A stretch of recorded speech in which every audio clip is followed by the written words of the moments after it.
Saudara, Senin kemarin KPK telah memeriksa Menteri Pertanian Syahrul Yassin Limpo terkait dugaan korupsi di institusi yang dipimpinnya, Kementerian Pertanian. Seiring dengan pemeriksaan ini berkembang pula opini jika Menteri Nasdem ini, Syahrul Yassin Limpo adalah salah satu menteri yang juga kader dari Partai Nasdem, menjadi target dari efek pertarungan politik jelang Pilpres 2024. Seperti diketahui, Nasdem mengambil arah yang berbeda dengan partai penyokong pemerintah yang lain saat ini dengan mengusung Anies Baswedan sebagai calon presidennya. Benarkah dugaan seperti ini? Kita akan bahas bersama sejumlah narasumber. Ada pakar komunikasi politik dari Universitas Islam Negeri Jakarta, Gun Gun Herianto, pimpinan KPK periode 2015-2019, Saud Situmorang, serta peneliti dari Pusat Kajian Anti Korupsi UGM atau Pukat UGM, Zainur Rohman. Selamat pagi Mas Zainur, Bang Saud, Mas Gun. Salam sehat. Mas Bayu. Selamat pagi. Iya, Mas Gun, langsung aja ini langsung kita berpikiran setelah Johnny G. Plate, kemudian Syahrul Yassin Limpo. Menurut Anda salah nggak publik ketika kemudian mengaitkannya dengan menjelang Pilpres? Ini kasus korupsi tapi politis, Mas Gun? Jadi begini, saya bukan orang hukum dan bukan aktivis yang bergerak dalam bidang korupsi ya. Saya membatasi diri kajian saya pada komunikasi politik. Ya. Memang pertanyaan Mas Bayu itu menjadi menarik ya dalam konteks kontestasi elektoral yang belakangan semakin eskalatif. Jadi apapun yang kemudian terhubung dengan aktor dan partai ya, dalam pusaran kontestasi elektoral pasti dikaitkan ya dengan banyak hal. Terutama misalnya kalau belakangan muncul ya ragam pemberitaan yang menyangkut individu partai politik. Ya ini kan wilayah yang terbuka, persepsi yang terbangun yang terbuka. Sekalipun tentu ya, kedalaman satu kasus ya menyangkut misalnya individu, sebut aja misalnya Pak Menteri Pertanian, ataupun misalnya kemarin Menteri Komunikasi dan Informatika, Ya. itu tentu harus didalami sekalipun kita memahami bahwa konstruksi hukum itu adalah wilayah yang harus kemudian dilakukan pembuktian-pembuktian dan lain sebagainya, ya itu di satu sisi. Tetapi di sisi lain tentu juga ini terhubung dengan politik yang banyak terhubung dengan persepsi. Nah, dalam kajian kami ya komunikasi politik ya memang fase krusial ya, pas seperti misalnya proses kandidasi, proses nanti kampanye, proses nanti conviction atau orang mempertimbangkan sebelum hari H pencoblosan. Itu adalah fase-fase krusial dalam konteks manajemen isu dan manajemen konflik. Nah, kalau Mas Bayu tanya bahwa apakah kemudian persepsi publik selalu akan terkait dengan rivalitas, ya itu tidak bisa dinafikan bahwa bandul politik elektoral itu kemudian masuk ya dalam pusaran diskursus publik terutama yang menyangkut isu-isu aktor maupun partai yang akan bertarung di 2024. Begitu Mas Bayu. Oke, nggak bisa dihindarkan bahwa ini kemudian akan terhubung dengan politis. Mas Zainur Rohman, saya tahu Pukat UGM banyak tahu informasi-informasi di belakang layar sebetulnya. Kalau di Kementerian Pertanian sendiri, sebenarnya memang kasus-kasus seperti ini kita masih di dalam penyelidikan, jadi kita belum tahu ini kasusnya seperti apa. Mungkin nanti kalau sudah penyidikan baru agak sedikit dibuka oleh KPK. Kita belum tahu, tetapi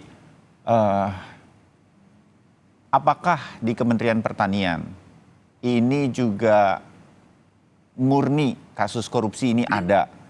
Bahwa kemudian persepsinya terbangun sebagai dihubungkan dengan politik, ya kita bisa mengerti lah, Mas Gun tadi sudah memberikan analisanya. Tapi ini murni kasusnya, paling tidak yang Pukat tahu lah, Mas Zainur. Ya, Mas Bayu, kalau kita ikuti perjalanan informasi kasus ini ya, saya sih melihat ini kasus yang terkait dengan anggaran di internal kementerian, gitu ya. Kalau dari modus kasus-kasus di berbagai kementerian tuh biasanya kan tidak jauh-jauh dari pengadaan barang dan jasa, pemberian izin, kuota ekspor impor, atau juga pengisian jabatan publik. Tetapi sepertinya yang terjadi di Kementerian Pertanian, meskipun KPK belum mengumumkan, ini agak berbeda Mas Bayu. Ada informasi ini adalah kasus terkait dengan gratifikasi dan juga kemungkinan kerugian keuangan negara yang bisa dijerat dengan pasal 2 atau pasal 3 Undang-Undang Tipikor, pengumpulan sejumlah dana secara reguler untuk kepentingan seorang pejabat begitu. Nah, ini kan pengumpulan dana ini membebani bagi para birokrat di internal kementerian. Kalau pengumpulan dana itu kemudian diwajibkan kepada para pejabat di internal kementerian, mereka tentu akan mencari sumber untuk menyetor. Nah, sumber itu kemungkinan juga akan dicari dari cara-cara yang tidak sah. Biasanya adalah mengotak-atik anggaran di internal, kemudian pelaporan perjalanan secara fiktif, atau juga menerima pemberian dari para penyedia barang dan jasa, Mas Bayu. Nah, saya percaya kalau KPK sudah masuk menginjak satu kasus di kementerian bahkan yang sudah diperiksa jumlahnya sangat banyak, Ya. saya percaya kasusnya solid, Mas Bayu. Nah, ini soal apakah kasus ini ada atau tidak ada dengan kaitan politik, tentu itu menurut saya adalah soal yang lain. Tetapi kalau dari sisi kasusnya sendiri, saya percaya KPK pegang alat bukti. Memang saat ini masih di tahap penyelidikan. Kalau di dalam KUHP penyelidikan itu kan untuk mengetahui ada atau tidaknya tindak pidana dan dapat atau tidaknya dilanjutkan di proses penyidikan. Tetapi kalau di KPK itu kan selangkah lebih maju. Mungkin Pak Saud nanti bisa jelaskan. Nah, jadi saya melihat memang kalau dari sisi kasusnya saya pikir itu tidak akan terlalu repot bagi KPK untuk bisa membuktikan bahwa kasus ini memang kasus yang secara hukum ada alat buktinya, bisa dipertanggungjawabkan di depan persidangan sehingga nanti bisa dilakukan proses penuntutan. Nah, kalau soal apakah ini kemudian politik atau non politik, silakan ya teman-teman yang bergerak menganalisis dari sisi politik itu bisa melakukannya. Tapi bagi saya sih sebenarnya tidak ada soal, Mas Bayu. Apakah itu kemudian adalah pesanan atau bahkan kriminalisasi atau tidak, itu bisa dibuktikan menurut saya dengan beberapa hal. Yang pertama, apakah ada alat bukti yang kuat atau tidak. Yang kedua, apakah kasus ini sebenarnya adalah kasus yang sudah sejak lama diketahui tetapi baru diproses sekarang? Maka jika seperti itu, maka itu kemungkinan terkait dengan politik. Atau yang ketiga, kalau aparat penegak hukum memiliki alat bukti keterlibatan pihak-pihak lain yang sedang berada di kekuasaan tetapi berasal dari partai politik yang berbeda, ketika itu tidak diproses, maka itu kemudian ada yang disebut dengan tebang pilih, maka itu bisa disebut sebagai politisasi. Tetapi selama ada alat bukti yang kuat gitu ya, saya sih lebih suka semuanya saling buka, Mas Bayu, daripada mereka saling menutupi gitu ya. Nah, atau yang kedua, inilah kalau memang benar ini ada unsur politiknya, inilah pentingnya adanya pengimbang di pemerintahan, tidak semuanya berada di dalam. Kalau ada yang mengimbangi kan setidak-tidaknya yang mengimbangi ini pertama bisa saja akan diserang oleh yang sedang di dalam. Atau yang kedua, yang mengimbangi yang di luar itu kan akan melakukan pengawasan terhadap mereka yang ada di dalam. Ya daripada mereka saling tutup, lebih baik saling bongkar, Mas Bayu. Nah, terbayang kita sekarang mengenai kasusnya dari Pukat UGM, terutama Mas Zainur Rohman. Dan kasus ini kita yakini sampai saat ini, tentunya kalau KPK sudah seperti saat ini memeriksa banyak kasus, memeriksa banyak saksi, ini solid. Lepas dari ini politis atau tidak, saya rasa angle atau cara berpikir Pukat bahwa kasus korupsi harus terus dibongkar, apapun alasannya, kita bisa pahami. Nah, saya ke Bang Saud kalau begitu. Memang bisa KPK, ya pengalaman Bang Saud lah ketika memimpin KPK. Ada pesanan-pesanan, kasus tiba-tiba muncul, kok timingnya itu loh Bang Saud bisa saat-saat ini begitu. Ini kan jadi kayak pressure. Izinkan saya kemudian merasakan kebatinannya kita publik kemudian susah kita persepsi yang seperti Mas Gun katakan nggak menghubungkannya dengan politis. Kalaupun hari ini saya meyakini kasusnya pasti solid nih, pasti ada kasus korupsinya, kita tinggal dengar gitu. Bang Saud, memang timingnya bisa diatur dan yang ngatur ini bisa orang lain di luar KPK. Bang Saud. Ya, jadi memberantas korupsi itu memang kita harus bawa semua teori masuk di dalamnya. Teori manajemen, teori politik. Karena kan ini kan extraordinary crime. Crime yang luar biasa. Bahkan ada di dalam terminologi tahun 2011 itu yang disebutnya political expert person ya. Orang-orang politik yang punya potensi untuk kemudian melakukan transaksional, isu transaksional. Jadi kita harus membawa semua teori ke dalam ini jangan mengabaikan teori yang lain. Jadi makanya ketika kalau ingat dulu, Mas Bayu ingat ada kasus Mbak Pau dulu ya, yang Mbak Pau EKTP itu. Ya. Ya itu kan kita antisipasi benar itu. Ini jangan sampai masuk ke 2019 baru kita selesaikan. Makanya kita selesaikan benar itu 2018. Jadi kita harus memang ya memang kalau memberantas korupsi di mana ada orang yang high profile person di sana ya pasti noisy, berisik gitu ya. Makanya saya sependapat dengan Mas Jainur tadi, ini kronologisnya gimana ini? Nanti kita bisa lihat nih. Ya kan, kalau sudah lama kenapa baru sekarang, kalaupun sekarang kenapa biasanya kasusnya itu kan kalau Kementerian Pertanian itu kasus-kasus besar. Itu makanya Menteri Pertanian sebelumnya itu bilang ke kita waktu itu, Pak Saud jagain kita ya. Kalau Pak Saud nggak bisa jaga di sini, patung Pak Saud aja taruh di gedung ini gitu. Jadi gini, sebenarnya KPK itu punya kendali untuk membuat persepsi publik atau siapapun bisa betul-betul fokus pada kasus korupsinya, tidak dibawa kemana-mana. Sebetulnya bisa, begitu ya Bang Saud? Iya, itu saya bilang tadi, kalau sudah mulai kegiatan pesta nasional ini kita harus hati-hati karena nggak bagaimanapun orang akan melihat itu. Karena kan kita bicara Indonesia. Iya. Kepercayaan, apalagi di tengah KPK yang sekarang sangat menjunam kayak gini, dewasnya kayak begitu.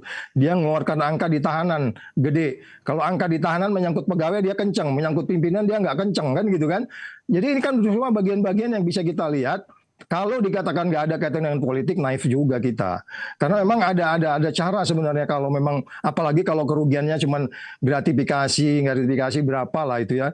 Jadi maksud saya, apa yang kita lakukan saat ini kalau memang ada buktinya, saya dengar juga partai politik yang mengatakan dia kalau memang betul ya kita siap mendukung, yang bersangkutan juga siap membuka segalanya ya. Ini kan terlihat bahwa ada niat baik dari tersangka gitu. Justru kita jadi melihat niat lainnya atau niat jahatnya dari penyidik kan gitu ya. Kita melihatnya di situ gitu. Pada mens rea-nya itu justru kenapa case ini diangkat di tengah case yang seperti ini wajar kalau dipertanyakan. Tadi Mas Gun Gun sudah bilang, makanya kan teori, jangan bawa satu teori kalau ke KPK itu. Saya ke KPK itu teori kompleksiti aja saya bawa. Semua teori, sehingga kita lebih hati-hati. Nah kalau umpamanya katakan yang bersangkutan ada gratifikasi, itu kan 18 tahun daluarsanya. Ya dulu nanti kemudian selesai pemilu udah.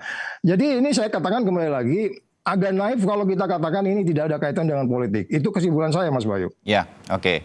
Mas Gun, Anda setuju dengan Bang Saud nih, mantan pimpinan KPK soalnya. Jadi agak sulit bahwa ini nggak ada by design. Ada akan pengaruhnya, paling tidak bagi Nasdem yang kader-kadernya di kementerian sekarang berurusan dengan kasus korupsi, satu di Kejaksaan Agung, satu di KPK.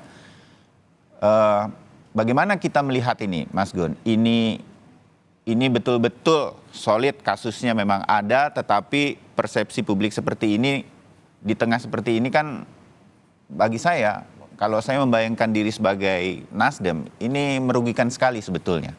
Dan harusnya ini kan kalau kata Bang Saud tadi bisa dihindari sebetulnya. Kasus ini sebenarnya kan sudah lama. Kalau kasusnya solid dan sudah cukup kuat, bisa diatur waktunya agar tidak memunculkan persepsi yang dekat dengan Pilpres. Mas Gun. Iya Mas Bayu, itu ada satu terminologi menarik dalam komunikasi politik itu ya, namanya CPM atau Communication of Privacy Management. Tadi persis seperti bisa menjelaskan apa yang disampaikan oleh Bang Saud dan juga Mas Jainur Rahman ya, bahwa KPK bicara soal timing kapan misalnya memanage komunikasi ke publik, termasuk dalam konteks misalnya satu kasus hukum. Dan itu proses itu pasti akan bergulir menjadi satu wilayah perbincangan yang liar, itu pasti harus dimitigasi kan. Termasuk misalnya memasuki satu fase di mana 2023 itu kan bentar lagi proses kandidasi selesai, Oktober-November masa kampanye. Maka kemudian orang akan melakukan yang disebutkan politik asosiatif ya. Mengasosiasikan satu tindakan baik itu di wilayah hukum maupun politis itu dengan konteks situasi yang sedang berkembang. Sebut aja orang bisa mengidentifikasi ini sebagai political pressure ya, atau tekanan politik. Nah, ini yang kemudian harus dijelaskan secara ajak.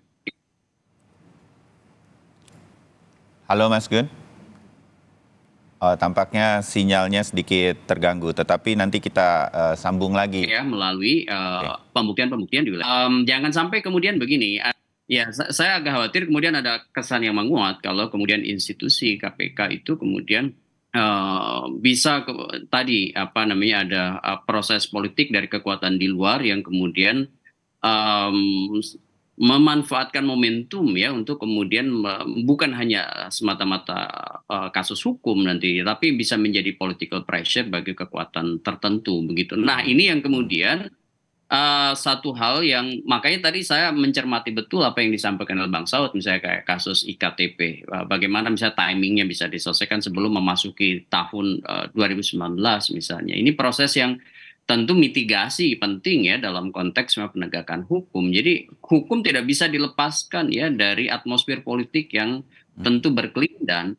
Nah, konteks itulah yang menurut saya terhubung dengan dua hal, Mas Bayu ya.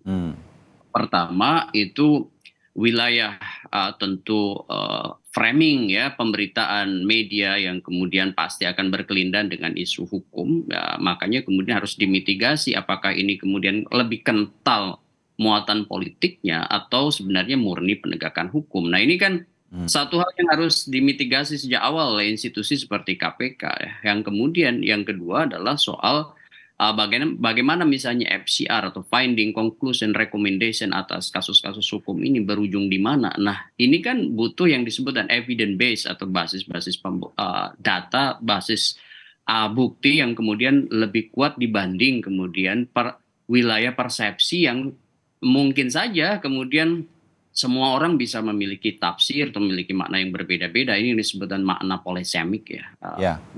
Satu hal itu bisa ditafsiri, bisa dimaknai berbeda-beda. Nah, secara politik ya tentu ini merugikan Partai Nasdem ya. Ya, secara politik ya. Kenapa? Karena kan ini terhubung dengan momentum yang sangat menentukan baik untuk elektabilitas partai maupun untuk komunikasi politik ya, bicara soal negosiasi-negosiasi Partai Nasdem, konteksnya adalah Pilpres karena ini kan fase krusial menjelang Oktober, terutama fase akhir kandidasi pengusungan capres-cawapres begitu. Oke, baik. Nanti kita sambung bagaimana kemudian Nasdem harus bersikap dengan hal-hal semacam ini ya, Mas Gun. Ingatkan saya kalau saya lupa nanti bertanya mengenai itu atau Anda silahkan saja menyampaikan. Mas Zainur, sedikit saja. Oke, kasus ini kita harapkan betul-betul solid. Indikasinya sudah terasa gitu. Nggak mungkin KPK, kalaupun timingnya harus sekarang, itu berarti kan harus mahal kalau sampai tidak solid kasus ini diangkat pada saat ini. Apa yang menurut Anda, Mas Zainur, atau Pukat harus lakukan oleh KPK, walaupun KPK sekarang mengatakan, enggak, ini nggak ada hubungan sama politis, 2 atau 3 kali sudah di media, tapi agak sulit persepsi ini tidak terbangun bahwa ini ada hubungannya dengan Pilpres 2024. Tapi kemudian kita bisa berharap apa bahwa kasus ini selain solid, apa yang bisa membuat kita berpikir bahwa iya, ini benar-benar memang harus sekarang waktunya dimunculkan. Itu apa dalam sebuah kasus korupsi, Mas Zainur? Saya transparansi dan akuntabilitas, Mas Bayu. KPK kan selama ini berlindung di balik status penyelidikan. Nah, status penyelidikan itu kan memang di situ belum ada tersangkanya begitu ya. Jadi KPK merasa masih punya waktu untuk melakukan pemeriksaan, melengkapi berkas-berkas, dan informasi yang harus disampaikan kepada publik itu terbatas dengan alasan kerahasiaan gitu ya. Agar misalnya para pihak itu tidak melarikan diri, menghilangkan barang bukti dan lain-lain gitu. Nah, tetapi kalau menurut saya dalam konteks jelang 2024 ada konteks sosial politiknya, maka menurut saya profesionalitas KPK itu sangat dituntut oleh publik. Publik itu nggak bodoh-bodoh amat gitulah, Mas Bayu ya. Sehingga yang bisa dilakukan oleh KPK adalah cepat ya, tentukan status setelah melakukan pemeriksaan terhadap pemimpin tertinggi di Kementan, yaitu Menteri Pertanian. Setelah ditentukan status, jika memang ia masuk tahap penyidikan, maka lakukan penyidikan sesegera mungkin, kemudian ajukan di depan meja persidangan. Sehingga di dalam semua proses itu KPK bisa menyampaikan informasi kepada publik secara transparan. Misalnya apa? Misalnya kasus ini kasus apa sih? Sampai sekarang kan KPK tidak menyampaikan. Betul. Yang diduga adalah ini kasus pengumpulan uang untuk setor kepada pejabat gitu ya. Tetapi sampai sekarang KPK tidak lakukan itu gitu ya. Yang kedua, siapa saja yang terlibat, bagaimana modus operandinya, bagaimana ini bisa terjadi, mengapa pengawasan gagal untuk melakukan pencegahan, apalagi untuk melakukan penindakan dan seterusnya. Itu tidak dilakukan, Mas Bayu. Sehingga publik bertanya-tanya apa yang dilakukan oleh KPK ini, apalagi KPK ini kan tahu kita sedang dalam proses yang jelang 2024. Dan Yang harusnya kedua, ini Mas bisa Bayu, dilakukan oleh KPK sekarang. Sebetulnya apa yang yang kita harapkan seperti analisa Anda ini sebetulnya bisa KPK lakukan, Mas Zainur. bisa, Mas Bayu, sangat bisa. Jadi menurut saya yang pertama itu tadi ya, Ya. segeralah tentukan status gitu ya, status siapapun yang memang terlibat, termasuk status apakah dari penyelidikan sudah benar-benar didapatkan alat bukti untuk bisa naik ke penyidikan dan dapat tersangkanya. Yang kedua adalah sampaikan informasi secara jelas kepada publik begitu ya. Yang ketiga, jangan mengulur-ulur waktu ya, gunakan waktu sebaik mungkin gitu ya. Kenapa? Karena justice delayed, justice denied gitu ya. Keadilan yang ditunda-tunda itu adalah keadilan yang tertolak begitu ya. Artinya ini bisa merugikan banyak pihak begitu ya. Jadi ini perlu proses penanganan perkara yang benar-benar profesional, tidak membuka celah penafsiran bahwa ini diulur-ulur begitu ya, apalagi dicari timingnya begitu ya, sehingga publik bisa dapat informasi dengan jelas. Itu yang kita harapkan dari KPK untuk proses saat ini. Nah, yang kedua, Mas Bayu, tadi saya katakan bahwa kalau KPK ingin menghindari tuduhan bahwa KPK itu bisa di-remote dari luar, KPK bisa dipesan secara politik dari luar, KPK proses kasus-kasus lain yang sampai sekarang masih tertunggak yang itu terkait dengan politik. Contoh apa? Harun Masiku. Harun Masiku itu kan sangat kuat dugaannya terkait dengan partai dari warna lain begitu ya. Dan itu kan bukan melibatkan Harun Masiku saja, tetapi melibatkan aktor-aktor lain yang itu merupakan juga politisi yang memiliki posisi yang sangat kuat di partai politik lain. Jadi kalau KPK juga proses gitu ya, partai dari kelompok lain, itu publik akan percaya, oh iya KPK tidak pilih-pilih, KPK tidak pandang bulu, KPK tidak bisa di-remote gitu. Itu menurut saya bisa menjadi bukti kepada publik, Mas Bayu, bahwa KPK itu memang independen. Kenapa? Karena KPK itu memang adalah lembaga anti korupsi yang bersifat independen sesuai dengan Undang-Undang 30 tahun 2002 sebagaimana diubah dalam 2019 dan itu juga memang merupakan konsep lembaga anti korupsi di dunia, Mas Bayu. Idealnya memang KPK harus bersifat independen, bebas dari campur tangan kekuasaan manapun, tidak bisa di-remote dari luar, Mas Bayu. Ya, baik. Kita dapat poinnya jelas sekali mengenai apa yang harus dilakukan KPK supaya persepsi publik tidak kemana-mana. Bang Saud, nanti akan saya minta tanggapannya sebagai mantan pimpinan KPK usai jeda. Tetap. Ya, saudara, kami lanjutkan dialog kami berkaitan dengan ada Menteri kader Partai Nasdem yang juga tersangkut dugaan kasus korupsi dan sekarang sedang ditangani kasusnya oleh KPK. Masih ada Gun-Gun Herianto, analis politik atau komunikasi politik, Saud Situmorang, mantan pimpinan KPK, Zainur Rohman, peneliti Pukat UGM. Sebelum jeda tadi Mas Zainur memberikan analisanya, saya ambil garis bawah tebal, stabilo, kasih tanda petik, KPK harus tidak boleh tebang pilih. Kasus ini ada hubungannya dengan partai tertentu, Nasdem. Ada juga Harun Masiku yang juga sampai sekarang belum jelas penanganannya, juga terkait dengan sebuah partai politik. Nah, kalau dua-duanya ini dikerjakan oleh KPK sebagai PR-PR oleh KPK untuk pemberantasan korupsi, mungkin saya sebagai publik tidak terlalu punya banyak kesempatan punya persepsi yang berbeda-beda seperti kata Mas Gun tadi. Bang Saud, Anda setuju hal analisa dari Mas Zainur tadi? Bang Saud.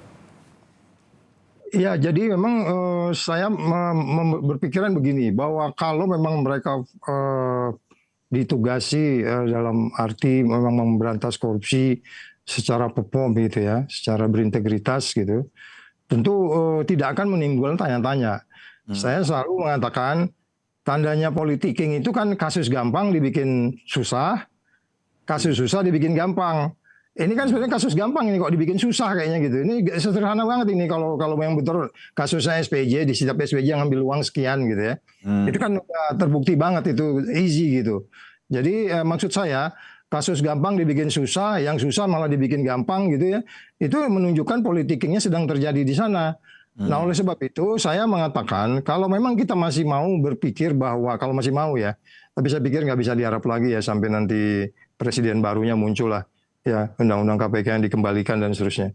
Okay. Nah kalau kita kembali kepada prosesnya, sekali lagi saya harus menekankan kalau memang terbukti ada gratifikasi atau apapun bentuknya, apakah itu pasal 2, pasal dan seterusnya, pasal 5, pasal 12 dan seterusnya, itu kita harus bawa ke meja pengadilan, nggak bisa dong favoritism. Tapi pada bagian lain, kita kan memahami bahwa persoalan internal KPK ini kan sudah terbukti bahwa mereka tuh saat ini kacau balau bener gitu. Sudah nggak kayak organisasi penegak hukum. Sudah mirip sekali organisasi politik gitu, menarget politik, ya kan? Jadi sekali lagi kalau kita memang masih mau melakukan penegakan hukum dengan rumus-rumus penegakan hukum terlebih extraordinary crime ini, ya mereka harus extraordinary hati-hati, extraordinary smart, termasuk yang saya bilang itu. Bila kita 2018 karena 2019 akan pemilu, kasus IKTP itu kita speed up supaya nggak ada kesan-kesan di politiking. Ya. Kenapa Bang Saud mengatakan KPK sekarang lebih ada politis? KPK berkali-kali kita kejar juga bahwa mereka mengatakan kasus ini nggak ada politisnya. Mau di Johnny G. Plate maupun di kemungkinan Syahrul Yassin Limpo. Bang Saud, apa tanda-tanda yang menguatkan itu menurut Bang Saud sebagai mantan orang dalam di KPK? Ya kita kan tahu mereka sekarang di bawah partai politik yang mana. Kan sudah ada bukti-bukti dia ketemu dengan bilateral dengan seorang pimpinan parpol. Kan itu udah menunjukkan bukti-bukti itu nggak bisa kita hilangkan begitu saja bukti-bukti itu. Ya kan? Bahkan ada videonya. Kemudian kita lihat juga kalau kita kaitkan dengan kasus yang lebih spesifik. Tadi Mas Jainur sudah nyebut soal soal kasus Harun Masiku. Terus kemudian kasus yang terkait dengan bansos itu kan sudah ada nama satu yang sebenarnya sudah bisa ditersangkakan terkait kan juga dengan politiknya partai politiknya yang terkait dengan Harun Masiku. Semua kasus-kasus itu kan udah diperiksa Dewas mengatakan nggak terbukti, Bang Saud. Ya itu samanya saya bilang tidak terbukti itu apa? Jangan-jangan hanya seperti ketika dia nanya sama saya, Pak Saud dapat bukti dari mana? Bukti saya C3. Media, tapi kalau media nggak benar kan pasti orang protes.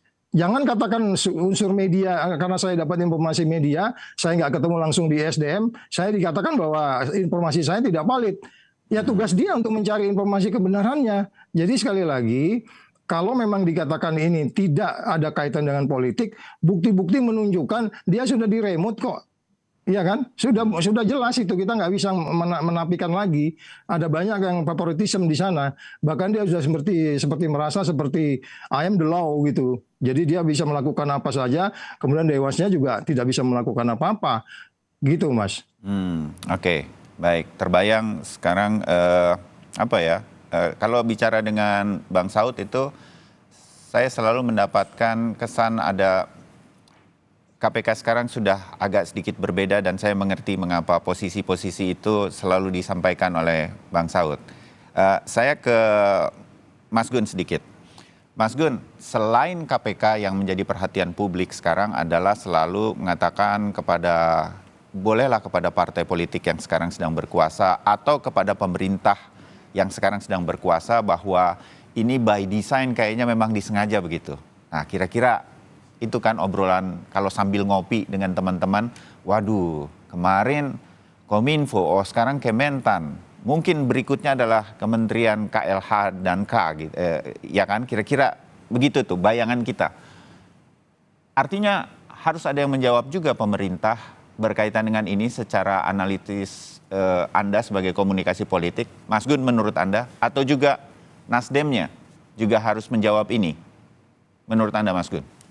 Jadi gini Mas Bayu ya, pertama menurut saya yang paling penting juga itu adalah role model dari pernyataan-pernyataan publik yang berpotensi untuk kemudian menjadi masalah. Contoh misalnya, saya termasuk yang mengkritik ya ketika misalnya penggunaan diksi cawe-cawe begitu ya. Ya, karena itu contoh misalnya itu bisa kemudian diinterpretasi dengan liar ya.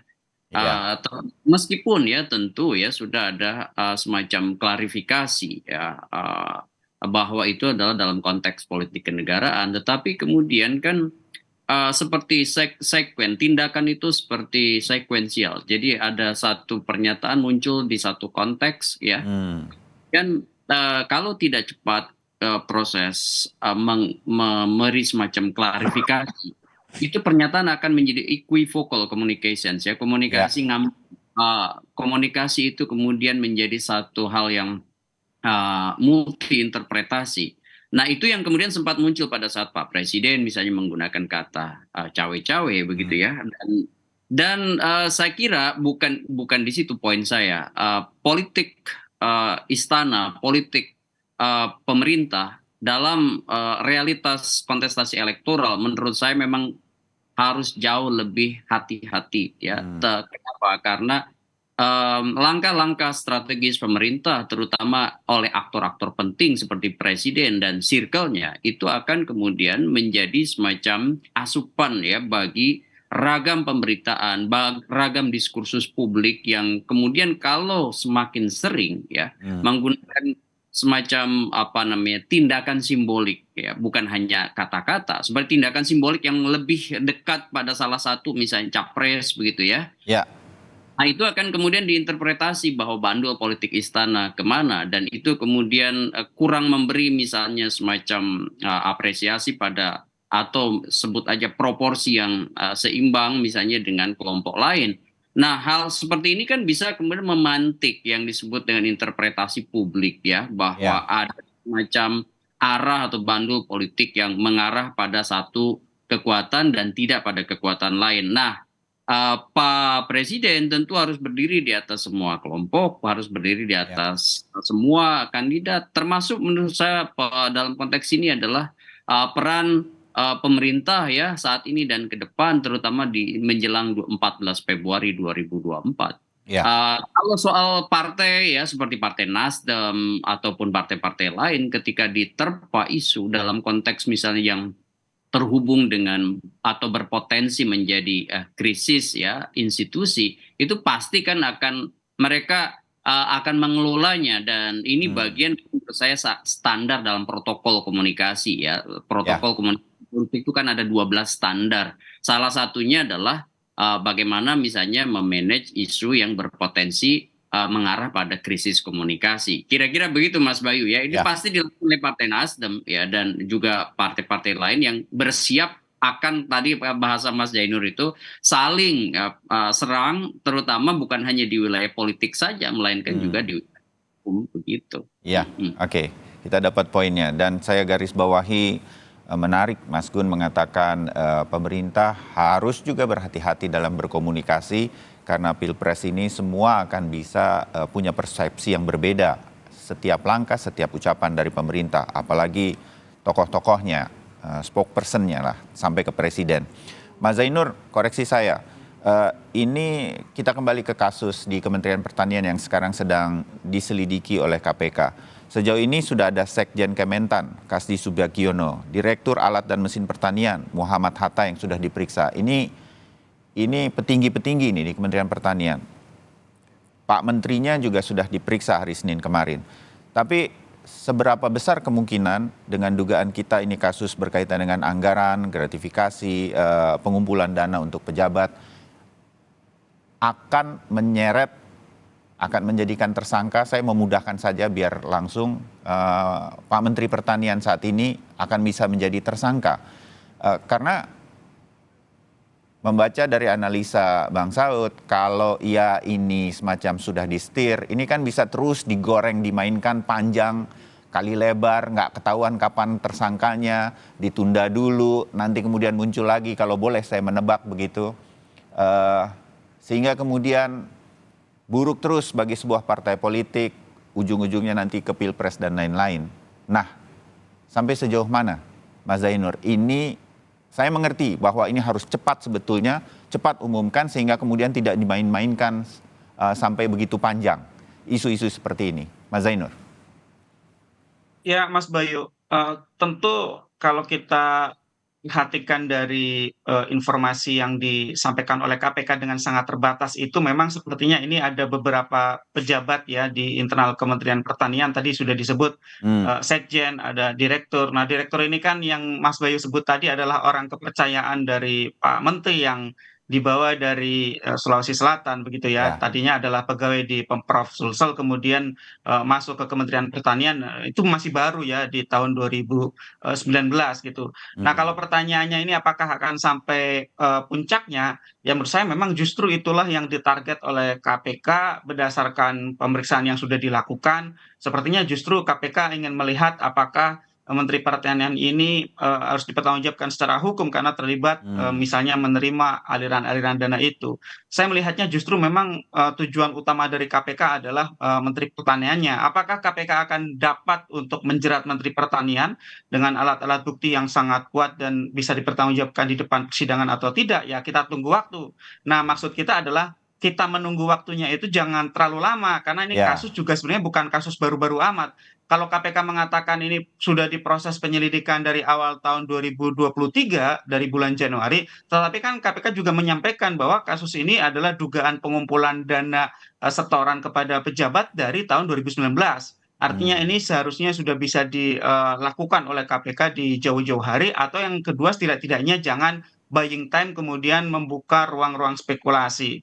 Nah, tadi soal bagaimana perspektif dari eksternal, menurut saya itu justru Mas Bayu sangat dipengaruhi oleh tingkat kepercayaan publik kepada KPK.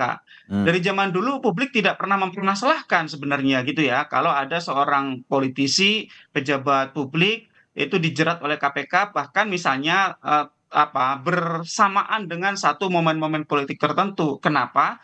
Karena publik percaya gitu ya terhadap independensi KPK.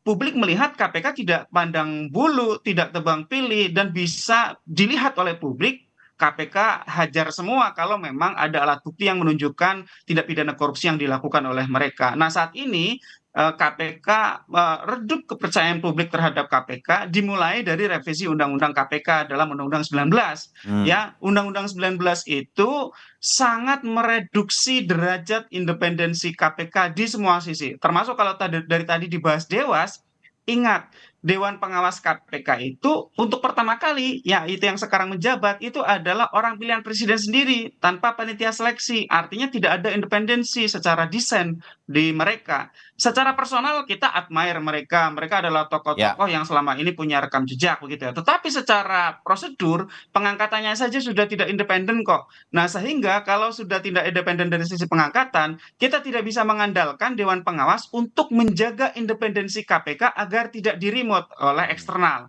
Yang kedua, dari konfigurasi pimpinan KPK yang sekarang, ini kan pimpinan-pimpinan KPK yang selalu ada catatan publik.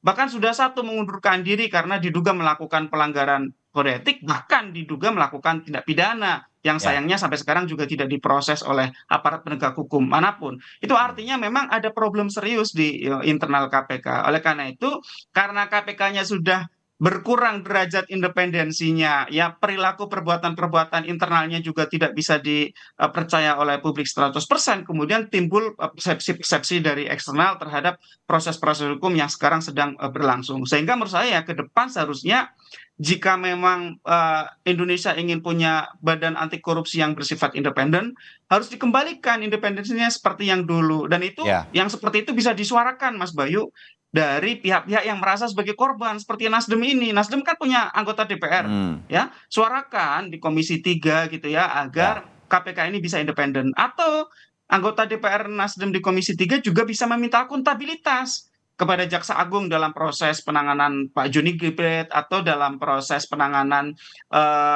mantan kepada KPK begitu ya. Dan mereka juga dapat mendesain ke depan KPK agar seindependen mungkin. Jangan sampai ada anasir-anasir dari eksternal yang dapat mempengaruhi independensi KPK sehingga KPK bisa digunakan sebagai alat permainan politik. Nah, menurut saya itulah indahnya ada pengimbang, Mas Bayu. Jangan di dalam semua. Kalau di dalam semua publik gelap, nggak bisa melihat begitu kan.